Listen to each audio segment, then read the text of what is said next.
Welcome back to what I saw this month. Kind of. So, obviously, with movie theaters not really being fully open, and even the ones that are open, I'm not going to take the risk at the moment to be going around sitting there yet. But in the meantime, I have watched a few movies at home that were on my 2020 list. So, we're going to do a bit of a quarantine catch up, if you will. The last movie I saw in theaters so far this year was Pixar's latest outing, Onward.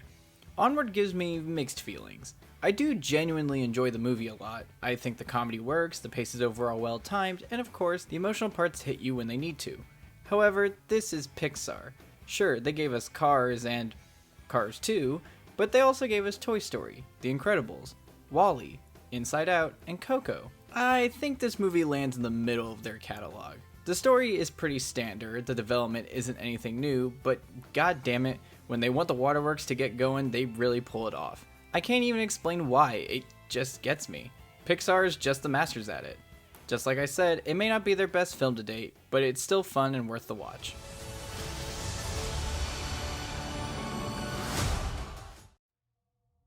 The Lodge is a horror movie that grabbed me just by the trailer, but I was still surprised how well executed the story was told. A psychological horror flick that had me invested in not only what was happening or not happening to our characters, but the filmmaking itself is masterfully directed, constantly tricking you and using your own assumptions to twist it up.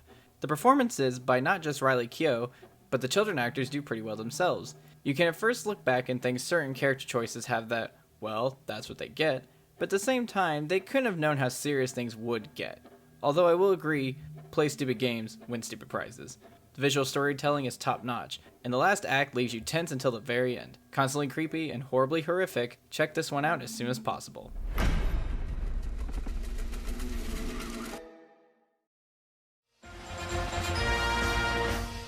The Hunt is a dark comedy political satire thriller.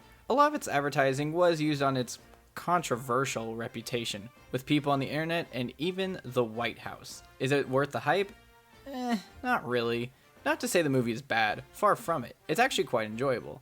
The action is intense, the comedy hits you out of nowhere, and usually gets a pretty good laugh out of me. However, about the elephant, or I guess pig in the room, which political side does this movie take? The alt-right? Liberal elites? Well, neither. The movie makes jokes about the views and opinions on both sides quite often. Depending how serious you take this film, which you shouldn't because, again, it's a satire, it pokes fun at everyone, which can arguably make a negative for it. I'm not saying it needs an agenda or needs to pick a side, but it feels like the movie doesn't fully commit to one or the other at times. Maybe that's the point, which I guess is fine, but also makes the movie feel not as smart as it thinks it is. In the end though, I still had fun with what I was given, and was pleasantly surprised by the end. So if you got the time, hunt this down and check it out.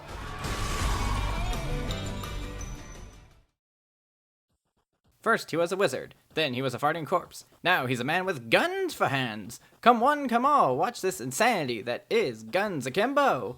The premise is intriguing and looks like an exciting time to be had. However, it's not without its faults. Quite a few, actually. This is a mixed bag if there ever was one in this collection today. The editing and direction for starters. I'm all for movies having their own unique looks and trying something new, and this movie is all about being out there. The art direction is over the top and colorful, but it's clearly inspired by comic books and video games, so it works.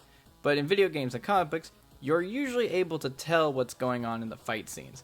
Half the time the movie does some cool camera CGI tricks, and it's kind of impressive. But the other half is spinning cameras and disorienting movements. Also, for a movie that makes a whole lot of video game related jokes and themes, sometimes a little distracting, its effects and editing can seem more social media based than video games. It doesn't bother me too much, just an odd choice if that's not the entertainment medium you're verbally focusing on.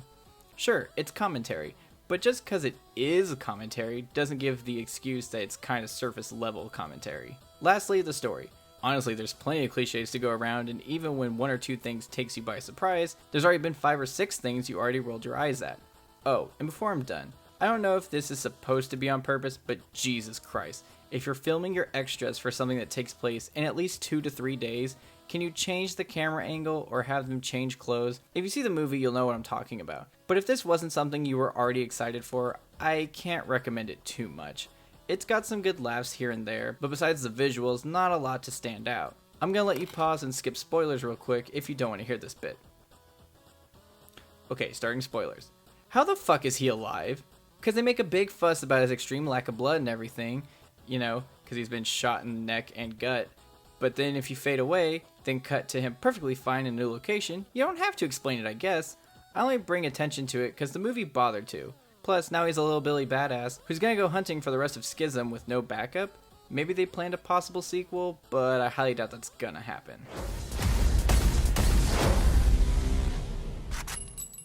Alright guys, this is part 1 of my quarantine catch-up of what I saw this month. Part 2 will be out sooner than later, and maybe you'll see a project or two in between. Oh, and you haven't yet, please check out my History of Spider-Man in Film video. I worked way too long on it, and would like to see more people enjoy it. So if you got the time, check those out, and I'll catch you guys next time.